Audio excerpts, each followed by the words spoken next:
Tranche de vie, une émission proposée par JF.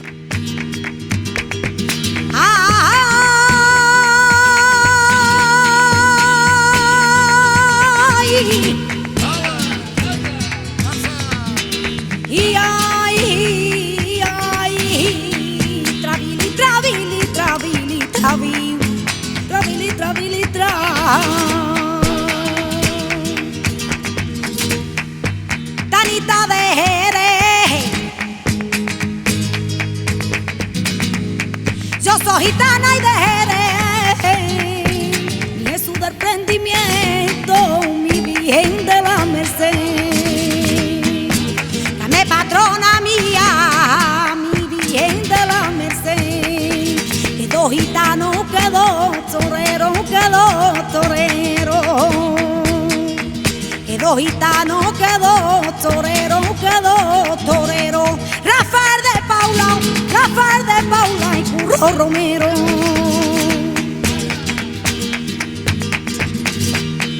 Ay, tu madre no quiera nada de tu madre lo que camela, son billete de los grandes. Tu madre lo que camela, son billete de los grandes. Tranche de vie, une émission proposée par Jean-François. Aujourd'hui, nous accueillons une personne qui fait un des plus beaux, sans doute un des plus beaux métiers du monde. Il s'agit de Brigitte, qui exerce le métier de sage-femme et qui va nous parler de ce métier. Brigitte, il y a combien de temps que vous faites ce métier et comment êtes-vous devenue sage-femme ? Cette année, au mois de juin, ça fera 30 ans que je fais ce métier. Comment j'y suis arrivée, c'est un peu particulier. Quand j'étais petite, j'avais toujours dit que je voudrais être infirmière. Et puis, le temps a passé, est arrivée la terminale. En terminale, classiquement, on a toujours une réunion d'orientation. Et, miracle, je redécouvre que le métier de sage-femme existe. J'avais toujours entendu ma mère parler de ce métier, mais moi je pensais que ça n'existait plus. Donc le métier de sage-femme existe, et le concours a lieu quelques semaines plus tard. Donc je décide de passer le concours. Voilà comment je suis arrivée là. Mais quand on s'engage dans cette carrière, ça veut dire qu'on s'y engage au terme d'études qui sont assez longues. Alors après ce concours, nous étions au début des années 80. Je me retrouve donc en septembre sur les bancs de l'école de sage-femme. À l'époque, la durée des études, c'était de 3 ans. Donc 3 ans plus tard, au terme de donc les 3 années, première année, on étudiait essentiellement les soins infirmiers. Et puis deuxième et troisième année, nous faisions des gardes, des accouchements, des pathologies. Donc j'ai obtenu mon diplôme d'État en juin 85. Alors, ce métier de sage-femme, vous l'avez exercé donc depuis une trentaine d'années. Et est-ce que vous êtes borné à faire des accouchements dans le métier de sage-femme? Est-ce qu'on se borne à aider les parturientes à accoucher, ou est-ce qu'il y a d'autres interventions qui relèvent de votre métier? Alors non, je ne me suis pas bornée à faire que des accouchements. Le rôle de la sage-femme, pour faire un peu rapide, vous savez, la sage-femme, c'est un peu la pierre angulaire de la natalité. Ça veut dire quoi? Ça veut dire que la sage-femme, elle va intervenir depuis la déclaration de la grossesse, le suivi de la grossesse, et il y a des consultations mensuelles. Et puis au terme de la grossesse, elle va intervenir la naissance de l'enfant jusqu'à la sortie du placenta et le postnatal. Il se trouve que depuis juin 2009, les compétences des sages-femmes ont été étendues au suivi gynécologique et de prévention de la femme en bonne santé. Donc voilà, nous œuvrons un peu dans toutes ces disciplines, y compris dans la préparation à la naissance. Certaines de nos collègues ont un grand rôle à jouer dans l'encadrement des femmes et l'accompagnement des femmes au cours de l'avortement. Voilà un peu nos différentes compétences. Alors, cette intervention, ce travail, que vous faites, est-ce que c'est un travail qui est régulier, ou bien est-ce qu'il y a des à-coups qui tiennent au fait qu'il y a des accouchements pour lesquels vous êtes appelé? Je suppose que vous avez des périodes de service, mais il y a sans doute des périodes aussi où vous avez une surcharge de travail peut-être imprévue. Classiquement, oui, dans ce métier, il y a des coups de bourre, on va dire, et puis des périodes relativement calmes, puisque la nature fait toujours son travail. Et la médecine, des fois, n'échappe pas aux aléas de la nature. Et puis ça, c'est tant mieux, ma foi, qu'on puisse pas tout prévoir. Ce travail, c'est un travail qui est physique, c'est un travail qui est aussi certainement psychologique, parce que j'imagine que, en particulier, vous avez tout un travail à faire pour rassurer les personnes qui affrontent ce qui est quand même resté un peu une épreuve. Alors, c'est bien sûr resté une épreuve. Je dirais oui et non. C'est une épreuve, c'est le plus beau moment de la vie, c'est un moment extrêmement fort. Et comme ces moments extrêmement forts de la vie d'une femme ou d'un homme, oui, on a besoin d'être encadré, on a besoin d'être soutenu. Donc effectivement, nous avons besoin d'avoir beaucoup d'empathie, beaucoup d'écoute, et puis beaucoup de confiance envers ces femmes, envers ces bébés qui ont plein de compétences. Je leur dis toujours. Je suis pas en train de vous accoucher, c'est vous qui êtes en train d'accoucher, parce que les compétences, vous les avez, vous êtes capables, vous savez. Et nous, on est là pour les soutenir et vraiment les soutenir dans le fait qu'elles ont toutes ces compétences. Alors, justement, s'agissant de votre intervention psychologique, est-ce que vous est arrivé d'avoir à faire face à des situations dramatiques où vous avez à mobiliser vraiment à la fois toute votre énergie, tout votre savoir-faire et puis tout votre tact? Je ne sais pas, est-ce qu'il vous est arrivé d'avoir à annoncer une malformation ou bien à affronter des accouchements particulièrement difficiles? C'est aussi notre quotidien que ces situations que vous décrivez là. Les extrêmes dans notre métier, c'est quoi? Parlons clairement, c'est la mort de l'enfant, c'est la mort de la mère, c'est l'annonce d'une malformation, évidemment. Et là, la sage-femme, elle a tout son rôle à jouer. Et là, je dirais que la sage-femme, elle a tout son rôle à jouer, mais c'est là qu'intervient quand même cette notion d'équipe. Et qu'à ce moment-là, on va faire corps avec une équipe de pédiatres, on va faire corps avec une équipe d'obstétriciens, on va faire corps avec nos collègues, avec la psychologue, si on a la chance d'en avoir une au sein de notre équipe. Voilà. Alors, quittons cet aspect quand même un peu dramatique et difficile de votre métier et tournons-nous maintenant vers ce qu'il a de plus gratifiant. Aider une personne à donner la vie, en avoir pour témoin et puis assister à la joie des parents quand tout se passe bien. Est-ce que c'est pour vous quelque chose qui est positif dans votre métier ? C'est la récompense de notre métier, ces petits moments qui font que tout s'est bien déroulé, la mère va bien, l'enfant va bien, ils ont le téléphone à la main, on appelle la famille. C'est les petits moments de joie qui font que je fais ce métier depuis 30 ans. Dans cette période, est-ce que vous avez constaté l'évolution des techniques, qui a quand même été importante, je pense par exemple à la généralisation des péridurales.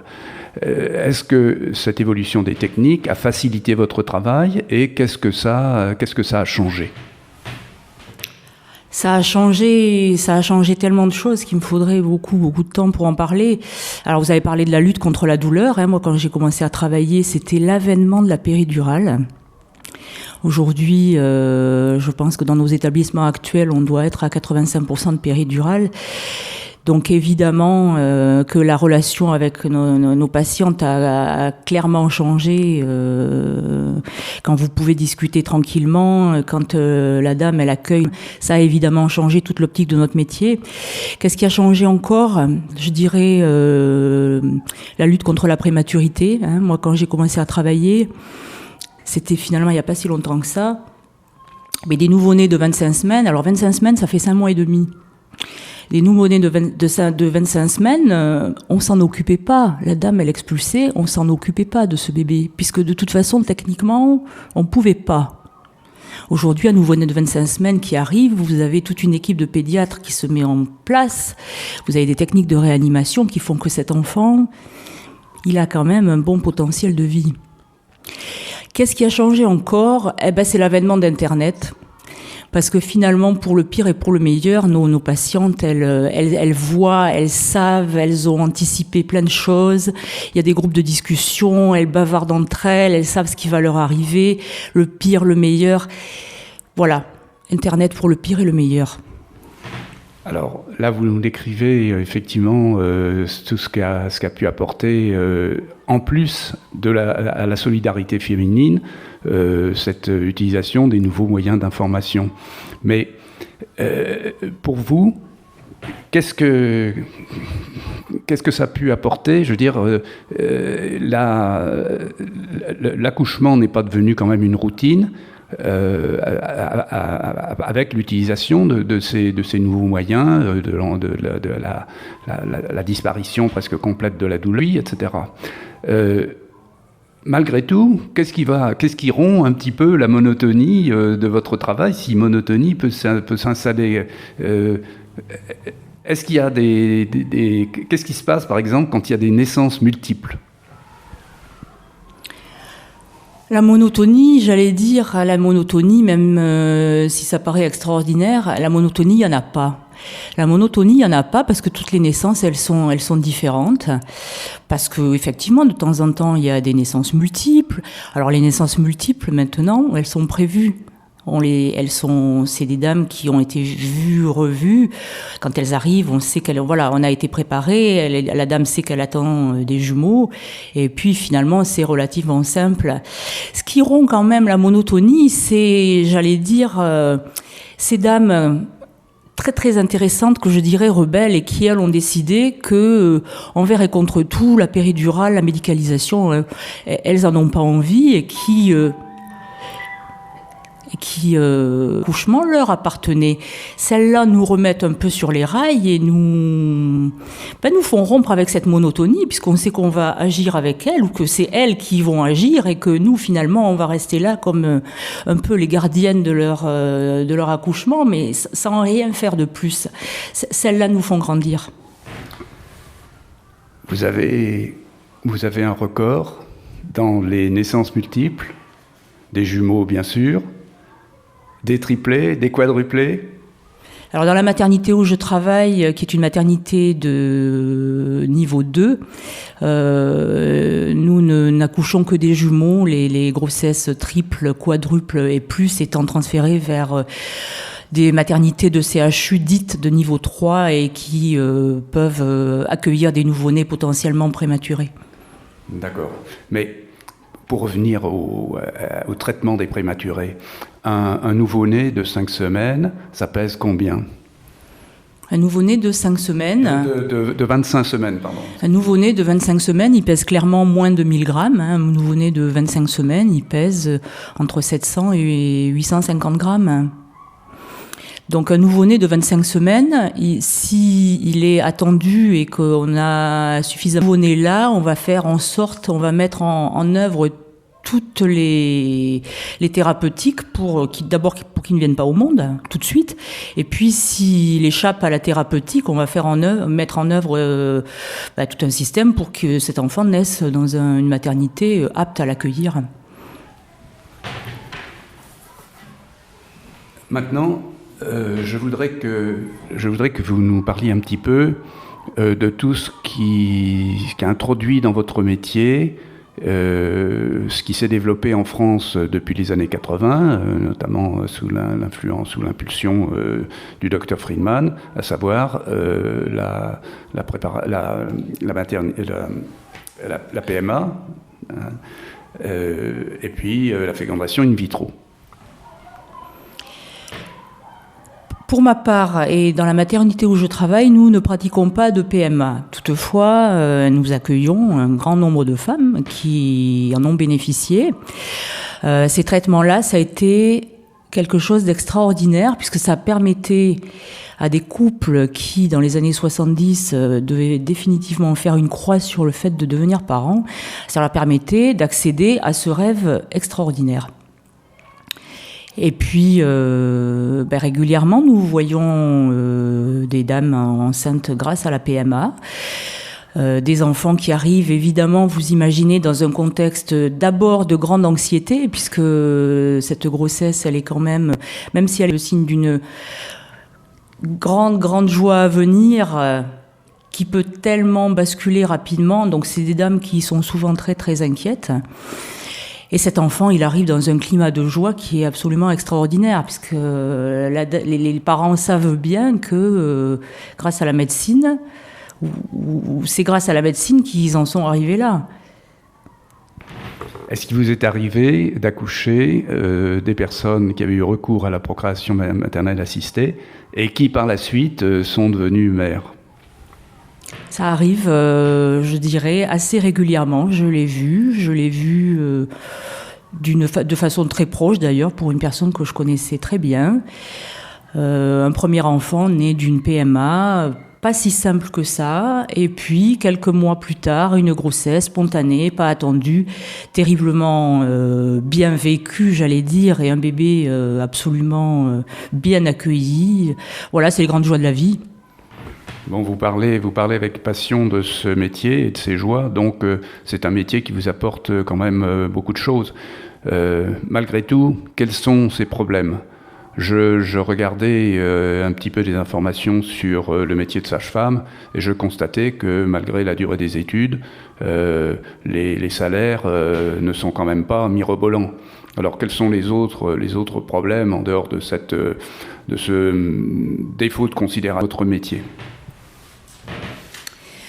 Le problème des 5 dernières années, et je pense particulièrement à mes jeunes collègues qui sortent en masse des écoles de sage-femme, le problème donc de ces dernières années, c'est quand même le faible emploi et le peu de postes créés dans les hôpitaux et dans les cliniques, amenant ces jeunes femmes et ces jeunes hommes diplômés à des situations de réelle précarité. Avec de tout petits contrats, on leur propose 15 jours de garde à Lyon, puis 15 jours peut-être dans une maternité à Bordeaux.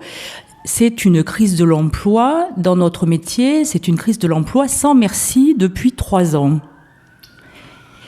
Beaucoup de jeunes diplômés se tournent vers l'ouverture de cabinets libéraux. Ça ira bien un moment. Clairement, la situation est bouchée et vraiment, il faudrait que les pouvoirs publics s'intéressent vraiment à ce qu'est la situation de la natalité en France, puisque les choix politiques ont fait qu'on a choisi, et on continue encore de choisir, parce que la Commission des comptes a rendu récemment un certain nombre de maternités dont on sait clairement qu'elles vont fermer.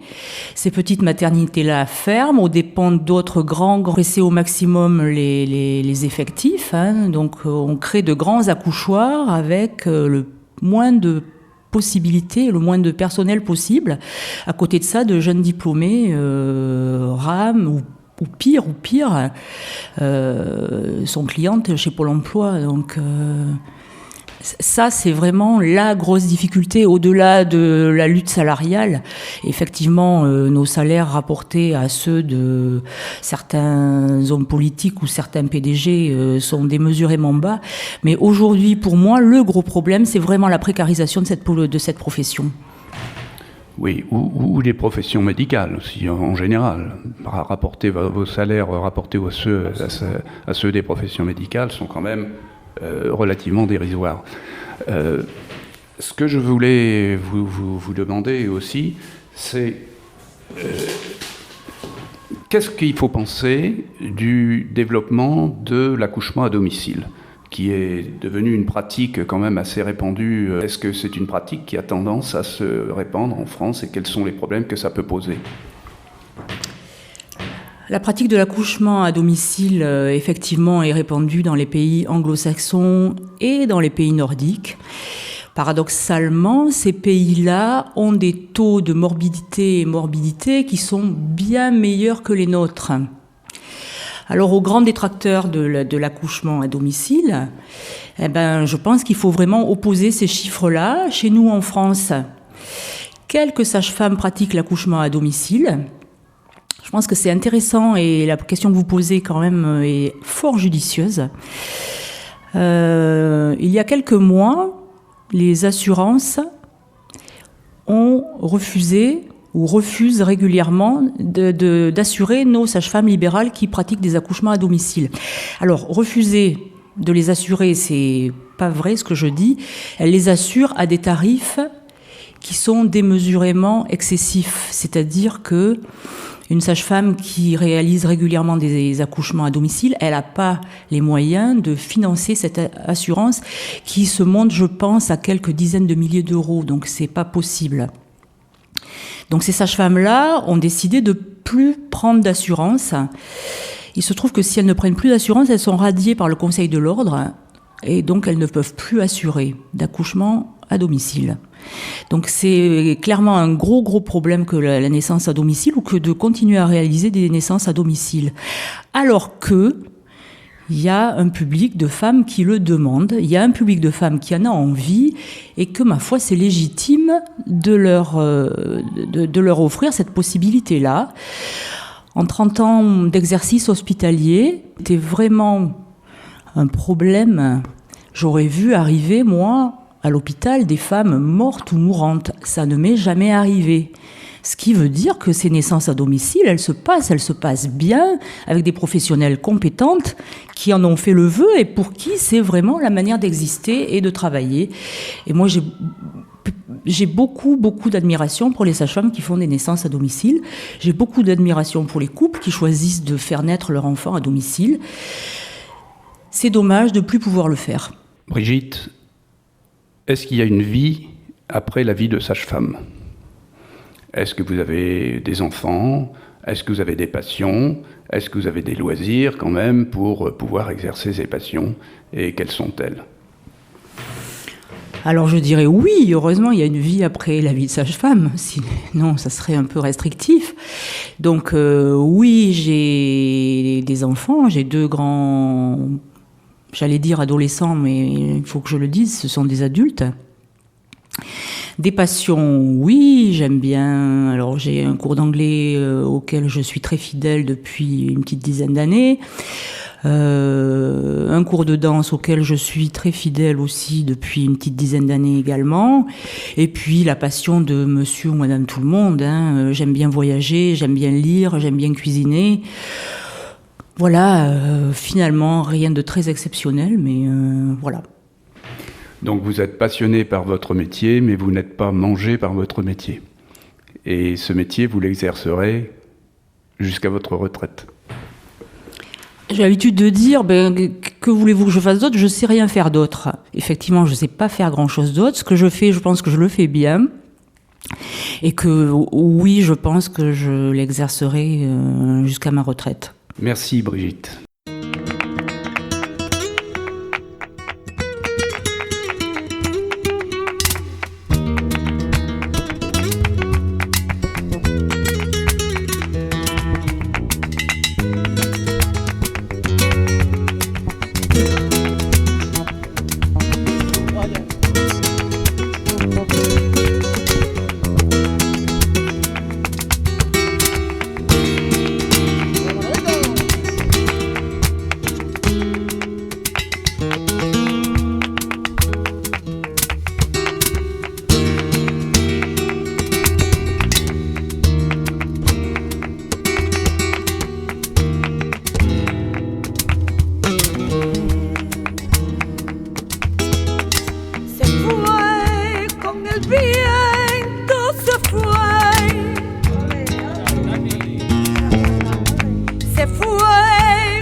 baratita la viandiña, que baratita la viandiña.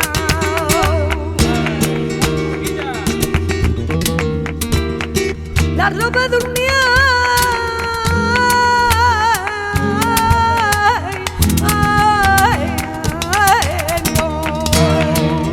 ay, armorito, vete tú, ay, armorito, vete tú, ay, yo más que me gusta mi el son de este milito, que con el son de marchilla que lleva, que con el racata plan que me da.